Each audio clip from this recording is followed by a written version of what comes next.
نحمده ونصلي على رسوله الكريم أما بعد فأعوذ بالله من الشيطان الرجيم بسم الله الرحمن الرحيم إن الله وملائكته يصلون على النبي يا أيها الذين آمنوا صلوا عليه وسلموا تسليما اللهم صل على سيدنا ومولانا محمد معدن الجود والكرم وآلہ الکرام وأصحابہ العظام وابنہ الکریم وبارک وسلم سبحانک لا علم لنا الا ما علمتنا انک انت العلیم الحکیم رب اشرح لی صدری ویسر لی امری واحلل عقدۃ من لسانی یفقہوا قولی۔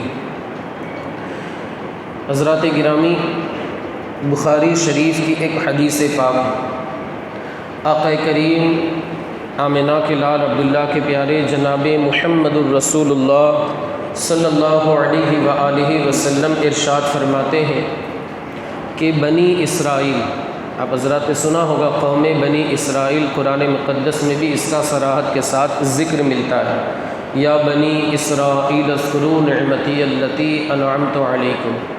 قوم بنی اسرائیل میں ایک شخص انتہائی متقی، پرہیزگار، عابد و زاہد، اللہ وحدہ لا شریک کی کثرت سے عبادت کرنے والا ایک شخص تھا۔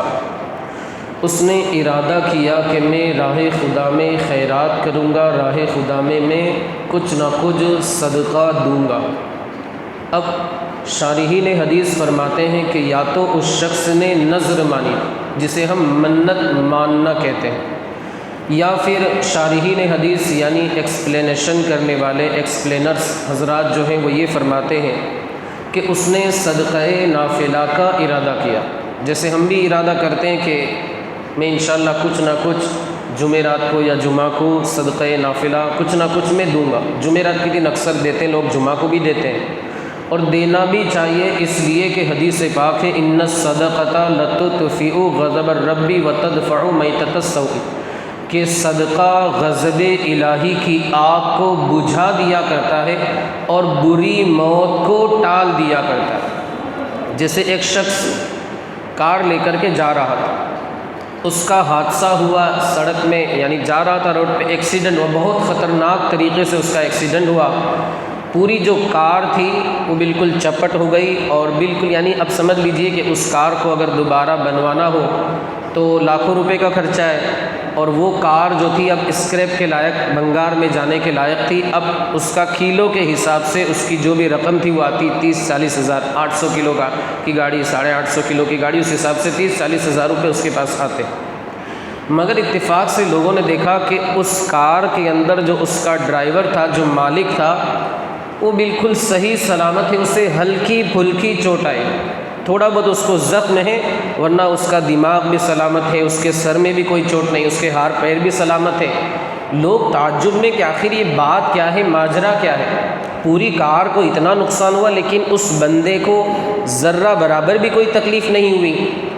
اب اس سے پوچھا کہ آخر تمہارا کوئی کام تھا، جسے ہم کہتے ہیں کہ اس کی کوئی نیکی آڑے آ گئی ہوگی، ہمارے عرف میں بھی بولا جاتا ہے۔ جیسے ایک بندہ تھا، حادثے سے بچ گیا، اور اللہ اکبر بچ گیا، اچھا ہوا، نہ کتنی فاسٹ یہاں سے گاڑی نکلی، تھوڑا سا 1 سیکنڈ کا فاصلہ نہیں ہوتا تو میرا انتقال ہو جاتا، لوگ ابھی میرے جنازہ کی تیاری، لیکن کوئی نیکی تھی جو آڑے آ گئی، کہا جاتا ہے۔ اب اس بندے سے لوگوں نے پوچھا کہ آخر کوئی عمل ایسا تھا جس کی بنیاد پر تمہاری کار تو تباہ ہو گئی لیکن تم بچ گئے، تمہاری جان بچ گئی۔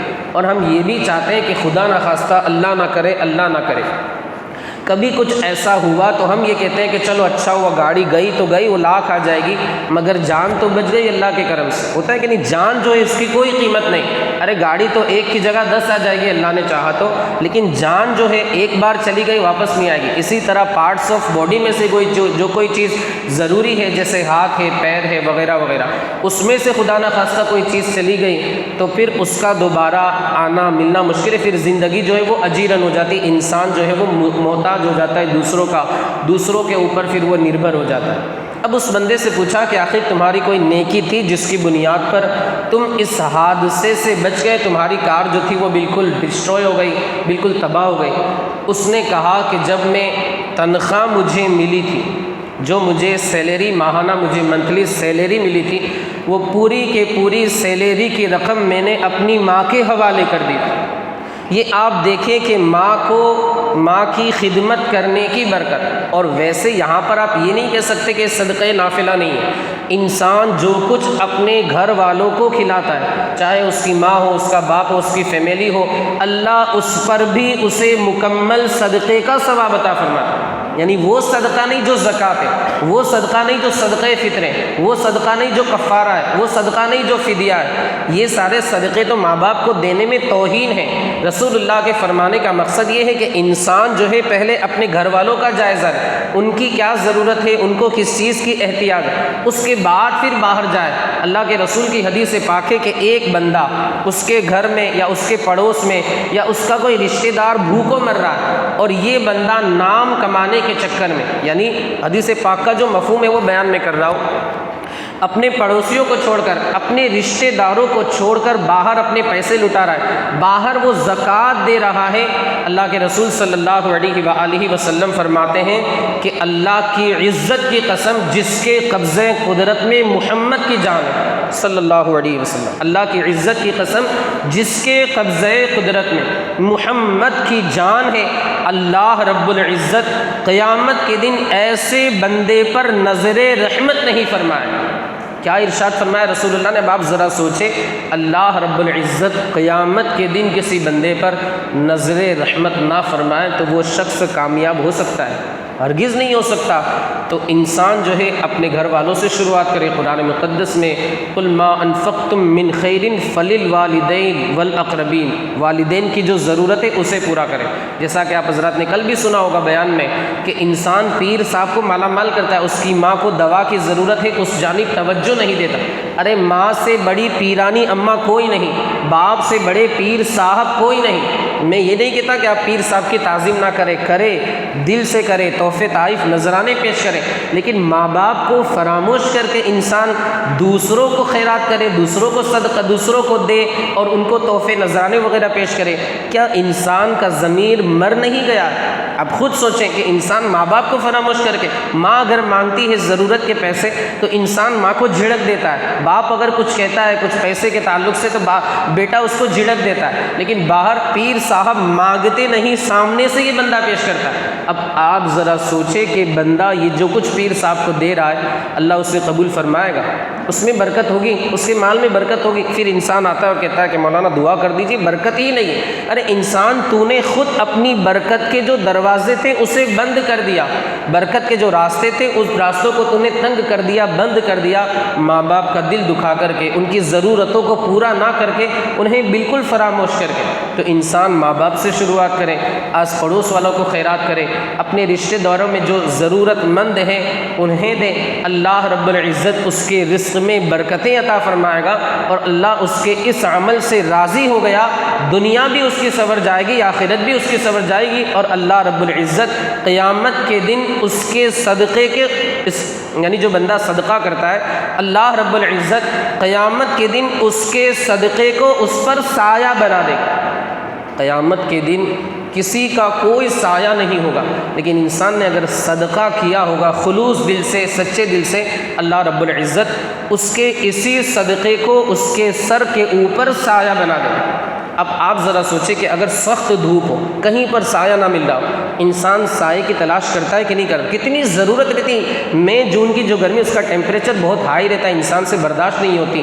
تو یہاں دنیا کا یہ حال ہے کہ ہمیں یہاں کی گردی بھی برداشت نہیں ہوتی، تو قیامت کے دن جب سورج سوا نیزے پر ہوگا، زمین تانبے کی ہوگی، اس وقت کسی بندے کو اپنے عمل کی بنیاد پر اپنے صدقے کا سایہ مل جائے، اس سے بڑی بات کیا ہوگی؟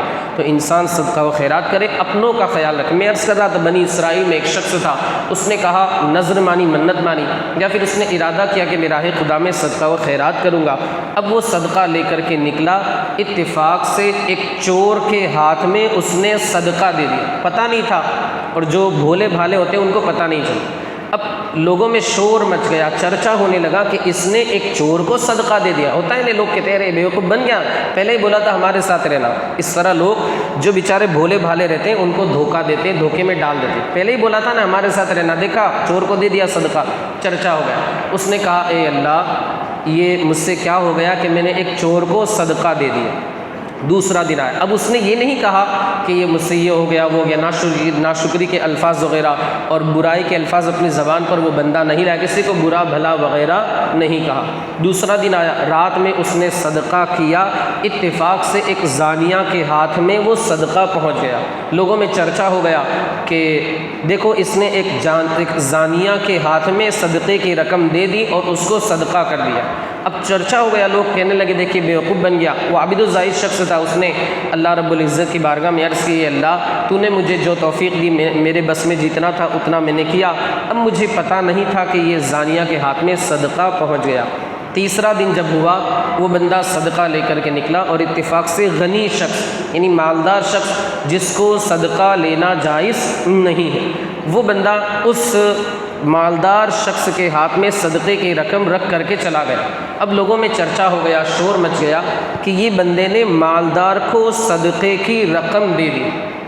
اس بندے کو پتہ چلا، افسوس ہوا، اللہ رب العزت کی بارگاہ میں اس نے عرض کی، اے اللہ میرے بس میں جتنا تھا اتنا میں نے کیا، میں صدقے کی رقم لے کر کے چلا تھا، رات کی تاریکی میں، رات کے اندھیرے میں مجھے پتہ نہیں چل پایا، اے اللہ تو مجھے معاف فرما اور کوئی سبیل پیدا فرما دے۔ دیکھیے آپ، جب بندہ اپنی غلطی کو مان لے، اللہ کی بارگاہ میں استغفار کرے اور پھر برا بھلا شکوہ شکایت کے الفاظ اپنی زبان پر نہ لائے، خود رب کریم اس بندے کی مدد فرماتا ہے۔ غیب سے آواز آئی، اے میرے پیارے بندے، تو نے جو چور کو صدقہ دیا، چوری کرتا تھا، لیکن اب تیرے صدقے کی رقم اس بندے کے ہاتھ میں پہنچی، اللہ رب العزت امید ہے کہ اسے چوری سے پاک و صاف فرما دے گا، یعنی آئندہ انشاءاللہ وہ چوری نہیں کرے گا۔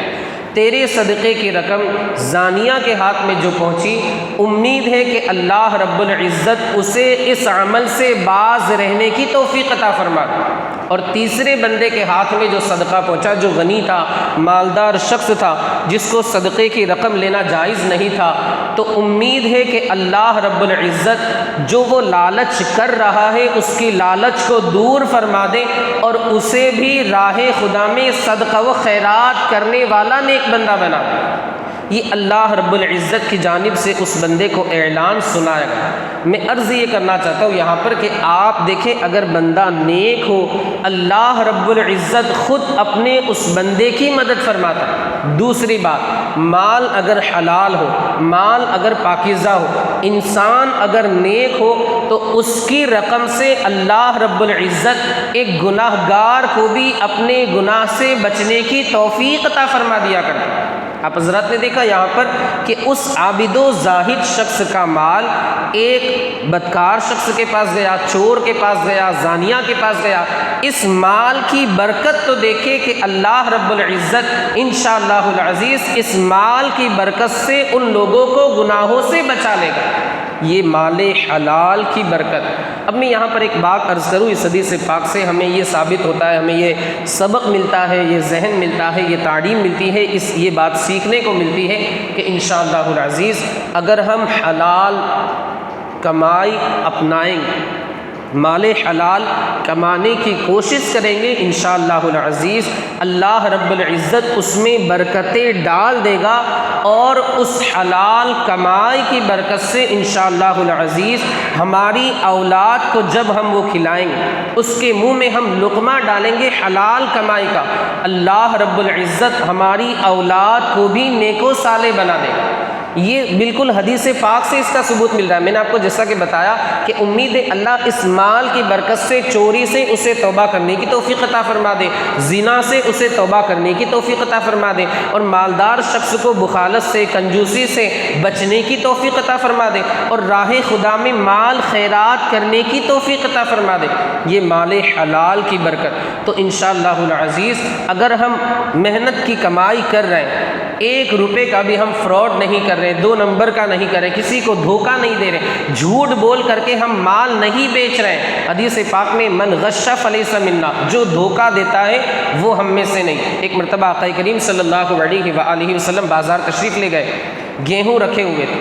آقا کریم صلی اللہ علیہ وآلہ وسلم نے گیہوں میں ہاتھ ڈالے تو نیچے گیلے یعنی تر گیہوں تھے اور اوپر سوکھے ہوئے۔ اب آپ ذرا سوچیں، آپ دیکھیں گے تو آپ کو کیا لگے گا کہ وہ سوکھے، پورے کے پورے سوکھے۔ رسول اللہ صلی اللہ علیہ وآلہ وسلم نے ارشاد فرمایا کہ گیلے گیہوں بھی یعنی جو تر گیہوں ہیں اسے بھی دکھا کر کے بیچو۔ کیوں؟ کیونکہ سامنے والا آئے گا دیکھے گا کہ سوکھے گیہوں ہیں، حالانکہ تم نے اس کے پیچھے گیلے گیہوں چھپا کر کے رکھیں، وہ بندہ دھوکے میں آ جائے گا۔ اور میرے آقا مصطفیٰ کریم نے یہ بھی ارشاد فرمایا، جو دھوکہ دیتا ہے وہ ہم میں سے نہیں، یعنی ہماری سنت پر نہیں ہے۔ آپ دیکھیں اس حدیث پاک سے ہمارے جو تاجر حضرات ہیں جو لوگوں کو دھوکہ دے کر کے مال بیچ دیتے ہیں، ایک ہوتا ہے نا ویسٹیج مال کب سے پڑا ہے، کوئی اس کا پرسان حال نہیں۔ ایک آرڈر ہے، بھائی مجھے اتنا چاہیے، بہت بڑا آرڈر تھا۔ اس بندے نے اپنے کاریگروں سے کہا، سیلس مین جو اس کے یہاں تھے سیلس مین، ان سے کہا کہ بھائی فٹافٹ جو ویسٹیج مال ہے وہ بھی اسی میں ڈال دو، پتہ نہیں چلے گا، سارا مال نکل جائے گا۔ یاد رکھیں میرے آقا مصطفیٰ کریم فرماتے ہیں کہ وہ چیز جو جھوٹ بول کر کے بیچی جائے، اللہ اس چیز سے برکتوں کو ختم کر دیتا ہے، اور وہ چیز جسے سچ بول کر کے بیچا جائے، اللہ اس تجارت کو برکت والی تجارت بنا دیتا ہے۔ آپ اگر کوئی ویسٹیج چیز بیچ بھی رہے ہیں تو بتا دیں، بھائی دیکھیں اس میں تھوڑا سا یہاں پر تھوڑا سا یہ برقع یا پھر کپڑے وغیرہ جو بھی ہے، ساڑی وغیرہ تھوڑا سا یہاں پر پھٹ گیا ہے، اس کی وجہ سے اس کی قیمت جو ہے وہ 1000 روپے کی جگہ 900 روپے ہے، کیونکہ تھوڑا سا نقصان ہوا ہے۔ آپ کو اگر لینا ہو تو آپ لے لیجئے، اور اگر نہیں لینا تو فریش مال بھی میرے پاس ہے بالکل صحیح سلامت، آپ وہ بھی خرید سکتے ہیں۔ انشاءاللہ آپ اس طرح سچائی کے ساتھ کاروبار کریں گے، آپ چند دنوں کے اندر نہیں بلکہ صرف 1 ہفتے کے اندر دیکھیں گے کہ آپ کے کاروبار میں کتنی برکت ہوتی ہے۔ تو اس طریقے سے آپ تجارت کریں، کاروبار کریں۔ میں عرض کر رہا تھا آخری بات کہ اگر بندہ اس طریقے سے حلال طریقے سے بغیر دھوکہ دیے اگر بندہ کماتا ہے، اللہ رب العزت اس کے رزق میں برکتیں ڈال دیا کرتا ہے۔ اب وہی حلال رزق اپنے بچوں کو کھلاتا ہے، اپنی بیوی کو کھلاتا ہے، اللہ رب العزت اس لقمے پر بھی اسے صدقے کا ثواب عطا فرماتا ہے۔ تو انسان جو ہے صدقہ تو خرے باہر والوں کو بھی دے، لیکن گھر والوں کا بھی خیال رکھے، رزق حلال کمائے۔ اللہ رب العزت ہمیں آپ اور ساری دنیا کے خوش عقیدہ مسلمانوں کو رزق حلال کمانے کی توفیق رفیق عطا فرمائے۔ مولا ہمارے ان بھائیوں نے اس درس میں شرکت کی، انہیں اپنی شان کے مطابق اجر و ثواب عطا فرما۔ مولا ان کی کمائی میں، کاروبار میں، تجارت میں، رزق حلال میں خوب سے خوب تر برکتیں عطا فرما۔ اے مولا عز و جل ہماری بھائیوں کو پورے گھر والوں کے ساتھ بار بار حج بیت اللہ کی سعادتیں عطا فرما۔ مولا عز و جل ان کے گھروں میں رحمتوں کا، برکتوں کا نزول فرما۔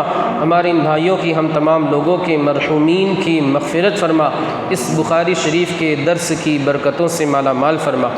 وصلی اللہ تعالی علی خیر خلقہ ونور عرشہ سیدنا و مولانا محمد وعلی آلہ واصحابہ اجمعین برحمتک یا ارحم الراحمین۔